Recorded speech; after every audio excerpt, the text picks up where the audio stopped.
Bonjour à tous, eh bien, nous sommes heureux de nous retrouver encore pour louer le nom du Seigneur, Amen.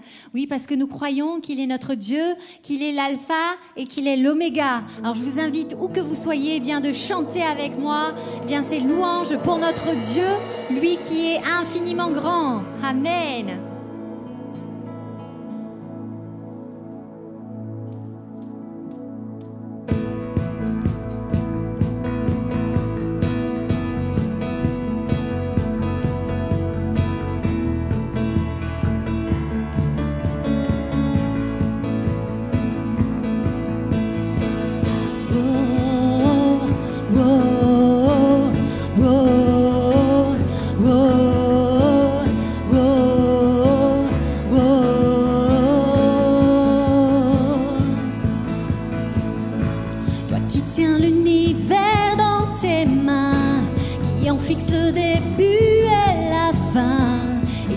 Ton trône dès les temps anciens.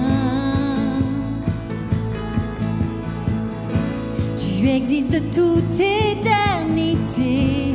Tu règnes revêtu de majesté, rempli de puissance et de sainteté.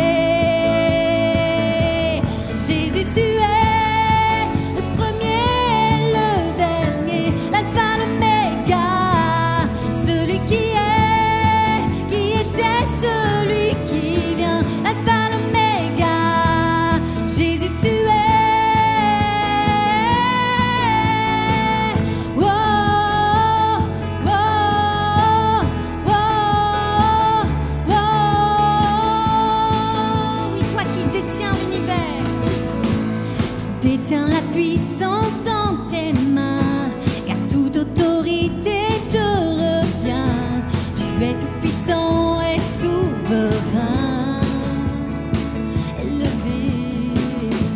élevé par la droite de Dieu, couronné de gloire dans les cieux, car tu es l'agneau victorieux.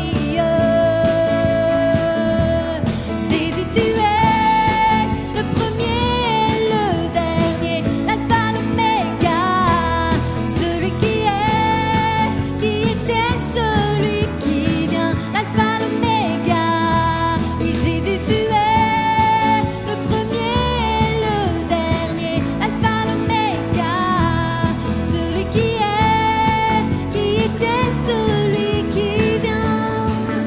l'étoile du matin, commencement et la fin. Oui, Jésus, tu es l'alpha et l'oméga. Alléluia, merci Seigneur, parce que tu es l'alpha et l'oméga. Tu es le Dieu puissant.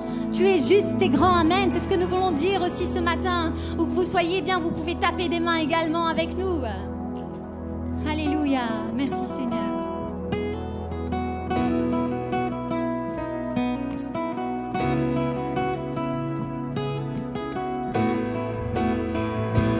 Dieu est puissant, il est juste et grand, il peut tout accomplir. Plus grand que nos pensées, plus grand que nos désirs. Il a fait de grandes choses, élevé, il a vaincu la mort. Oui, il vit, mon Dieu est puissant, en son nom, j'ai la victoire. Le Seigneur, mon Dieu est puissant. Alléluia, merci Seigneur, parce que tu vis en nous, Seigneur. Tu es parmi nous, Seigneur, tu nous ouvres la voie, Seigneur. Et nous voulons l'entonner ensemble ce matin. Dieu vit en nous, il est parmi nous, il ouvre la voie. Plus grand que nos attentes, plus grand que nos espoirs, il a fait de grandes choses, élevé,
Seigneur Jésus, merci.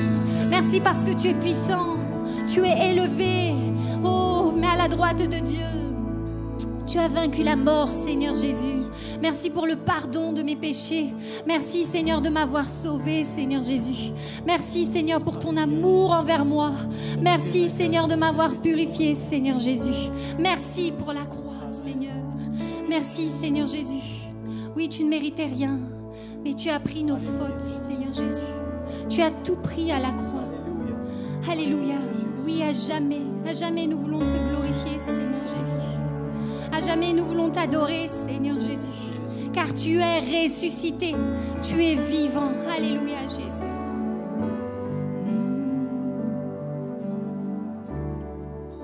Les étoiles sont tombées, le soleil s'est voilé, car le sauveur du monde était tombé.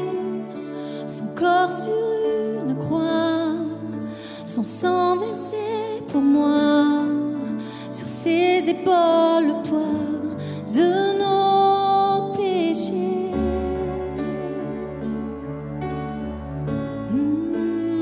Jésus.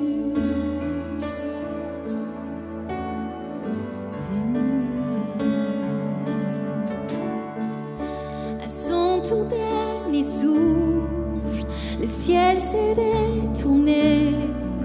Le Fils de Dieu gisait dans les ténèbres. Une guerre dans le tombeau, livrée contre la mort, pour terrasser l'enfer à jamais. Alors la terre trembla, la pierre fut roulée, l'amour parfait n'a pu être vaincu. Mort, où est ton pouvoir? L'agneau ressuscité a remporté la victoire. À jamais il est glorifié, à jamais il est élevé, à jamais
chantons Alléluia, chantons Alléluia, l'agneau a triomphé.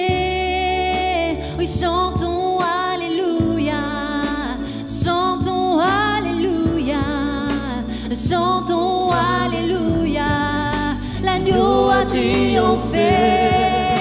Oh, chantons Alléluia, chantons Alléluia, chantons Alléluia.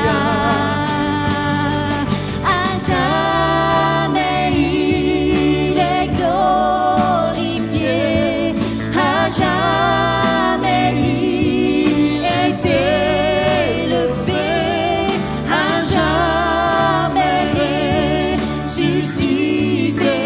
Il est vivant, il est vivant.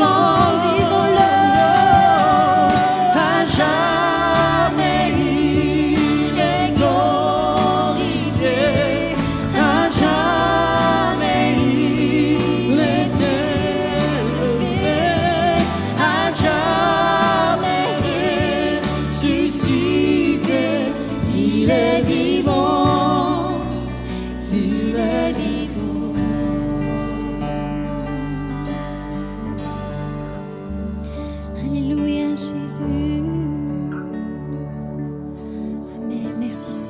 parce que tu es vivant parmi nous, Jésus.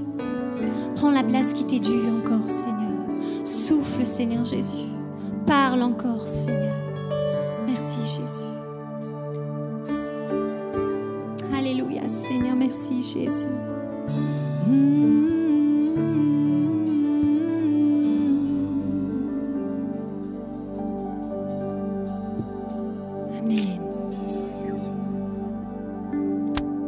Bonjour à chacun, heureux de vous retrouver dans cette matinée où on va donc continuer notre partage biblique. D'abord, j'espère que vous allez bien. Vous savez, vous connaissez toutes les nouvelles qu'on a là en ce moment. On devrait pouvoir reprendre en présentiel bientôt. En tout cas, on vous tiendra informé à ce sujet. On aura tous la joie de pouvoir se voir. Donc, on va poursuivre ce matin sur notre étude sur le livre des Actes. Et donc, après avoir vu une église en paix et une église en prière, nous allons voir ce matin une église missionnaire. Le but étant que ce soit pour nous une source d'encouragement, d'inspiration par rapport à ce que nous pouvons vivre. Ils ont réussi à vivre tout un moment de vitalité de l'église. Et donc, le but pour nous, c'est que vraiment on puisse être encouragés à vivre cette même vitalité au XXIe siècle dans le contexte dans lequel nous sommes. Le leur n'était pas simple, le nôtre est différent. Mais nous pouvons vivre également cette même dimension, cette même vitalité, ce dynamisme en tant qu'Église. Donc après avoir vu la paix, un élément important dans l'Église, le fait de voir une Église en prière, nous allons voir une Église missionnaire. Peut-être que vous avez vu, ou alors vous avez lu beaucoup d'ouvrages concernant des récits de mission, ou alors des livres de témoignages. Et à chaque fois, c'est toujours une source pour nous qui nous aide vraiment et qui motive notre foi parce qu'on voit combien Dieu agit au travers de gens ordinaires. Dieu fait des choses extraordinaires. Et donc, ça stimule notre foi chaque fois même qu'on entend des personnes passer par les eaux du baptême.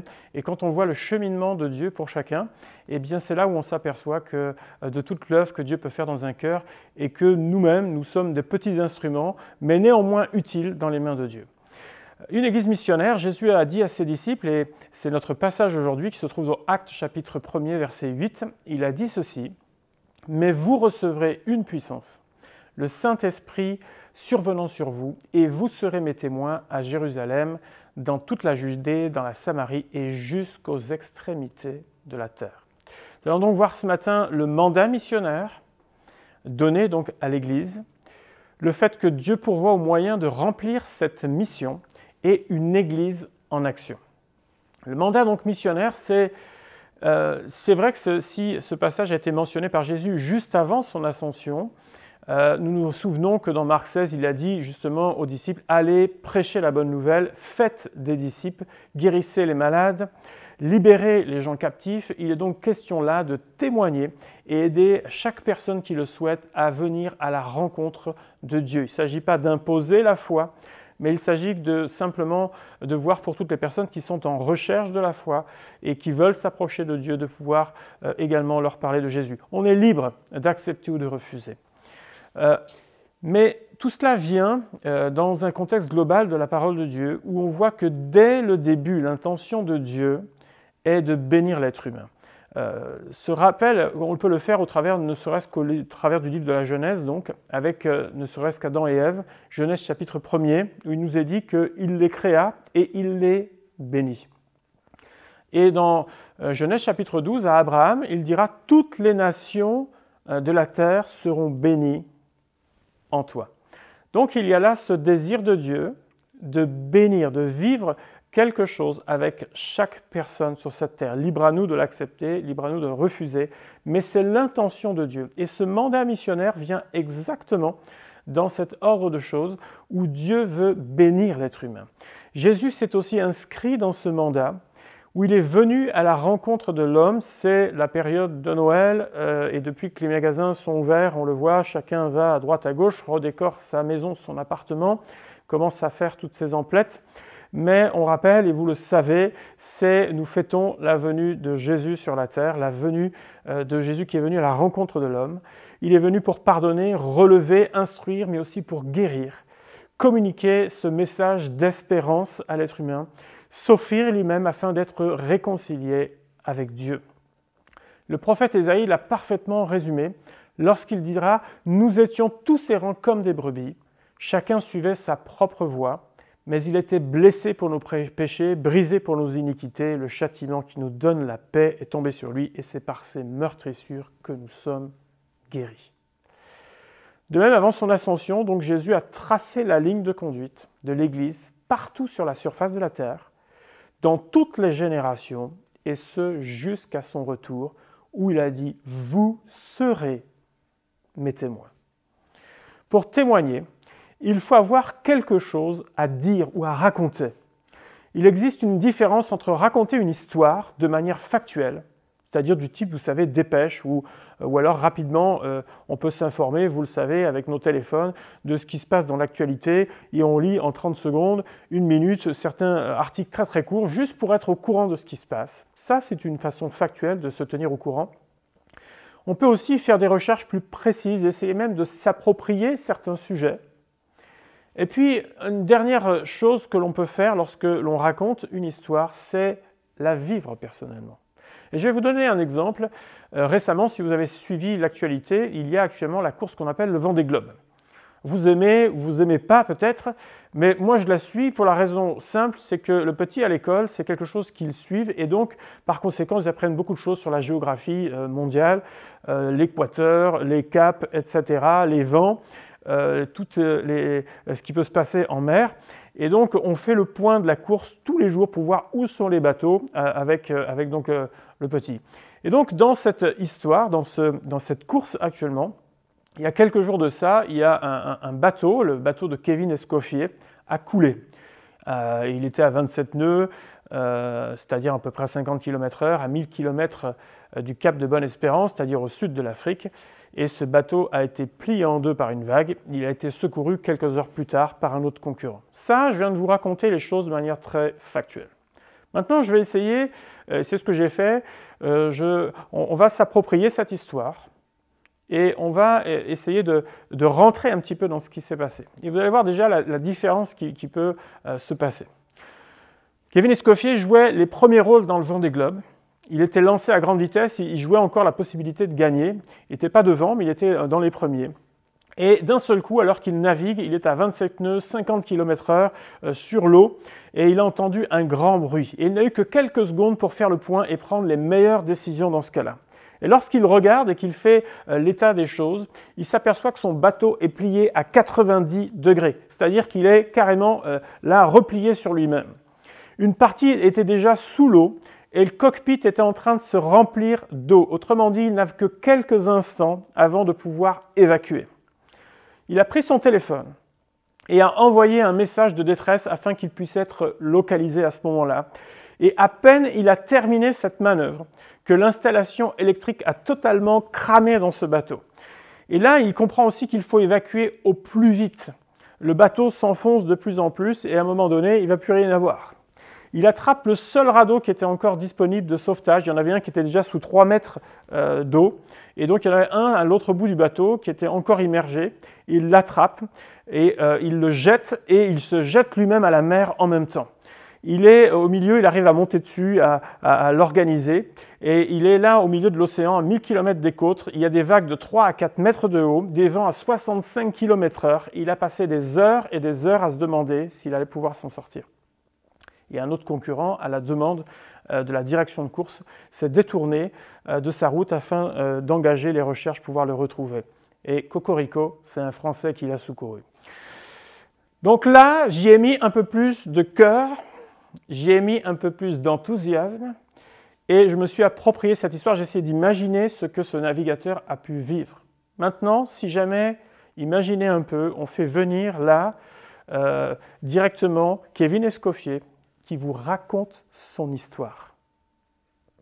Et là, à mon sens, ça n'aura absolument rien à voir avec ce que je vous ai dit. Bien sûr, les détails seront les détails, mais c'est sa vie. Et il se peut même que si de la façon dont il va le raconter, cette histoire, ça vous reste marqué toute la vie. Et moi, ça me fait penser à cette femme samaritaine dans la Bible, où tout le monde connaissait cette femme dans son village, tout le monde se connaît dans un village. Il semblerait qu'elle ait une mauvaise réputation à cause de sa vie. Elle va puiser de l'eau à une heure inhabituelle et beaucoup de commentateurs bibliques ont dit « mais si elle est venue à cette heure-là, c'est parce qu'elle cherchait à éviter les gens. Elle cherchait à éviter de croiser les autres personnes pour ne pas être raillée, peut-être même qu'elle avait été rejetée, etc. Et on s'aperçoit dans cette histoire que Jésus a juste parlé avec elle et elle a été transformée. Il ne lui a même pas imposé les mains. Il ne lui a même pas dit « Oh là, mais ton cas, il va prendre du temps. Il va falloir que je te trouve une structure de désintoxication pour refaire ta pensée, etc. » Il n'a pas dit tout ça. Mais une simple discussion l'a remise totalement d'aplomb. Elle réalise qu'elle est passée à côté de l'essentiel dans sa vie. Elle va rendre elle-même témoignage à tout le village qui vient auprès de Jésus. Un village dont la cause n'était vraiment pas gagnée par rapport à cette femme, sa situation. Et pourtant, devant ce témoignage, devant ce qui venait de se passer, devant ce qu'elle était en train d'exprimer, tous les gens se disent « il s'est passé quelque chose ». Être témoin, c'est vivre quelque chose avec Dieu soi-même. Le témoignage est recevable quand l'entourage peut dire « cet homme, cette femme, ce jeune homme, cette jeune fille, cet enfant a changé ». Ou bien comme l'histoire du boiteux de naissance dont on a parlé récemment, il n'y avait plus rien à dire car il y avait une évidence devant leurs yeux, cet homme a été guéri. Pierre a dit d'ailleurs à ce boiteux, il a dit « ce que j'ai, je te le donne ». Et Pierre était conscient de ce qu'il n'avait pas. Il disait « mais moi j'ai les poches qui sont vides, j'ai rien, j'ai ni or, j'ai ni argent, ça je ne peux pas te le donner, je n'ai pas ». Mais il était conscient aussi de ce qu'il avait reçu de Dieu. Et ce qu'il a reçu de Dieu, il le partage, il le transmet, et cet homme vit quelque chose, une expérience avec Dieu. Il n'est pas dans la confession, il n'est pas en train juste de déclarer, mais il est partenaire avec Dieu dans cette histoire. Il est conscient qu'il avait un mandat missionnaire. Il n'était pas là pour rien. Et ce moment où il vient pour se présenter à la prière devient un moment particulier où Dieu agit. La question qu'on peut se poser, c'est qu'as-tu reçu, qu'avons-nous reçu de Dieu? On a tous des compétences, des talents naturels, peut-être spirituels également, un appel particulier. Mais qui en bénéficie aujourd'hui? Qui bénéficie de ce que tu as reçu de Dieu aujourd'hui? Notre mandat missionnaire prend sa source dans une vie qui est vécue avec Dieu. Votre histoire est une histoire unique. Maintenant, on va s'arrêter sur le fait que Dieu pourvoit aux moyens de remplir notre mission. Si Jésus a dit « allez par tout le monde, prêchez la bonne nouvelle », il a aussi dit « vous recevrez une puissance, le Saint-Esprit survenant sur vous, et vous serez mes témoins ». Le moyen donné pour nous tous est donc le ministère du Saint-Esprit. Nous ne sommes donc pas livrés à nous-mêmes, nous ne sommes au contraire collaborateurs avec Dieu. Même s'il n'est pas toujours mentionné dans le livre des Actes, il est omniprésent, à l'œuvre partout, je dirais même à chaque page. D'ailleurs, plusieurs commentateurs ont suggéré qu'on aurait dû appeler le livre des Actes des Apôtres les Actes du Saint-Esprit. Qu'enseigne la Bible concernant le Saint-Esprit? Qu'il conduit, qu'il nous inspire, qu'il inspire l'Église même naissante dans ce livre des Actes, alors qu'elle avait très peu de structure, très peu de stratégie. Mais on s'aperçoit que Dieu est là. Il soutient, il avertit, il vivifie, et il annonce même les choses à venir afin que l'Église se prépare également. J'en parlerai la prochaine fois concernant toute la solidarité dans l'Église. Comment Dieu a permis à l'Église de s'organiser par rapport à ça. Il communique de l'assurance même à ses serviteurs. Nous pouvons aider chacun sur le chemin de Dieu grâce à l'assistance du Saint-Esprit. Maintenant, nous voyons une Église en action. Dieu accompagne et accompagnera toujours une Église qui répond à cet appel missionnaire. À une Église qui participe à ce que Dieu veut, c'est-à-dire que toute personne soit bénie. Elle répond à cette mission et auprès, nous répondons à cette mission auprès, et là, en l'occurrence, c'était Jérusalem pour ces croyants-là, mais nous, c'est notre sphère, c'est notre ville, là où nous sommes, jusqu'aux extrémités de la terre, au loin. La mission donc commence chez soi, dans notre foyer, dans notre sphère d'environnement, en tant même que citoyen. Et elle va jusqu'à bénir les nations. Vous le savez, on ne peut pas tous prendre, et surtout en ce moment, des billets d'avion pour se rendre un peu partout, mais nous avons des missionnaires que nous soutenons, pour qui nous prions régulièrement, qui répondent aussi à leur appel, et qui sont en train, justement, d'accomplir ce type de parole, de bénir jusqu'aux extrémités de la terre. Le contexte n'est pas simple. À l'époque, il faut comprendre qu'il y avait les Juifs religieux qui ne voulaient pas entendre parler de Jésus, de la mort, de la résurrection de Jésus. Les Grecs et les Romains avaient assez de divinités comme ça pour en rajouter une supplémentaire. Gérer les croyants, il fallait gérer les croyants d'origine juive et les croyants d'autres nations pour savoir mais qu'est-ce qu'il faut faire, comment il faut le faire, qu'est-ce qu'il faut imposer, pas imposer, est-ce qu'on remet tout un tas de lois, etc. Mais on pourrait résumer l'état d'esprit des apôtres et aussi de l'Église de la façon suivante. C'est ce que les apôtres ont répondu lorsqu'ils ont été arrêtés. Nous ne pouvons pas ne pas parler de ce que nous avons vu et de ce que nous avons entendu. On voit Dieu accompagner ceux qui entrent dans cette mission. Jérusalem a été interpellée par ce que Dieu était en train de faire. Des villes comme la ville d'Antioche l'église d'Antioche se laisse convaincre de laisser partir Paul et Silas en mission. Plusieurs villes vont être témoins même de l'action de Dieu alors qu'ils se rendent dans ces endroits pour témoigner de Dieu. Lorsque l'Église, c'est-à-dire chacun, se recroqueville sur soi-même, ou si l'Église se recroqueville sur elle-même, alors elle s'appauvrit. Si l'Église se résume simplement à dire « c'est quoi mon besoin ? J'espère qu'on va pouvoir répondre à mon besoin », évidemment, c'est nécessaire. On a besoin d'être restauré, d'être guéri, d'être relevé, d'apprendre à être disciple de Christ, c'est nécessaire. Mais la mission est totalement incomplète si nous ne devenons pas nous-mêmes des personnes en mission. Nous faisons de nos préoccupations trop souvent nos priorités. Et on dit « Oh Dieu, bénis-moi. Seigneur, fais cela. Seigneur, accorde-moi ceci ou accorde-moi cela. » Et je ne dis pas que toutes ces prières sont illégitimes, mais qui s'intéressera aux priorités de Dieu? Jésus a dit « Cherchez premièrement le royaume et la justice de Dieu, et toutes ces choses vous seront données par-dessus. » Et c'est une belle expérience à faire que de dire « Dieu, je bâtis ma vie avec toi, j'avance avec toi, je vis en toi, je vis pour toi », et de voir combien Dieu est capable aussi de s'occuper de notre vie. Nos questions en tant qu'Église devraient être « Mais quel secteur devrions-nous développer aujourd'hui afin d'atteindre plus de personnes? Quels sont les besoins que nous n'arrivons pas à adresser aujourd'hui afin qu'on apprenne à le faire? De quelle manière pouvons-nous atteindre davantage et toucher davantage de personnes aujourd'hui? Un des points qui a fait que l'Église, dans le livre des Actes, a gardé toute sa vitalité est qu'ils avaient compris leur mission, le mandat que Dieu leur avait donné. Il n'y avait à ce moment-là aucun effet d'annonce, il n'y avait pas de rêverie personnelle, mais une mobilisation pour atteindre ce but. Alors pour conclure, je dirais l'importance de cultiver notre vie avec Dieu afin d'avoir quelque chose à dire ou à faire avec Dieu. L'importance aussi de s'engager et de participer au mandat de Dieu. Et on se dit souvent, mais c'est peut-être pas pour moi. Qui suis-je? Je suis un être faible, mais on est tous des êtres faibles. Celui qui est fort, c'est Dieu. Celui qui est grand, c'est Dieu. Il ne nous demande pas de faire l'impossible, l'impossible c'est lui qui le fait. Il nous demande simplement ce que tu as reçu. Donne-le, communique-le. Et tu verras combien c'est encourageant de voir comment Dieu fait les choses. Vous savez, plus le temps passe, et plus j'accumule de témoignages où je suis observateur de ce que Dieu fait dans la vie de beaucoup de personnes.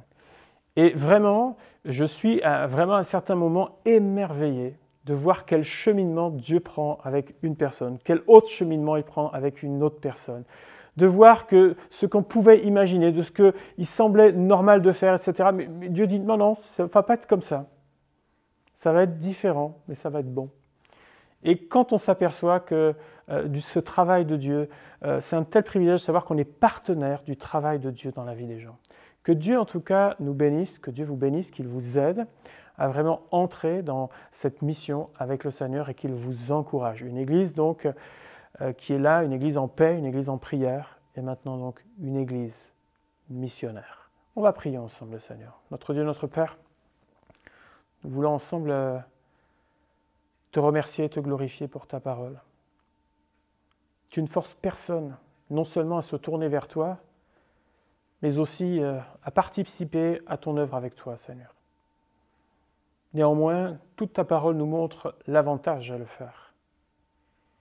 Non seulement pour l'éternité concernant le fait de se tourner vers toi, mais aussi la joie que nous pouvons éprouver lorsque nous nous apercevons que, à partir d'être faibles, bien incompétents parfois, tu es capable, Seigneur, de manifester ta gloire parfaite. Je te remercie parce que tu donnes ce trésor dans des vases de terre que nous sommes. Et ce trésor, Seigneur, mérite d'être dit, d'être partagé, mérite d'être répandu. Aide-nous à mieux le faire, Seigneur. Chacun pour nous-mêmes, mais aussi ensemble, Seigneur. Sois béni, remercié. Amen. Que Dieu vous bénisse.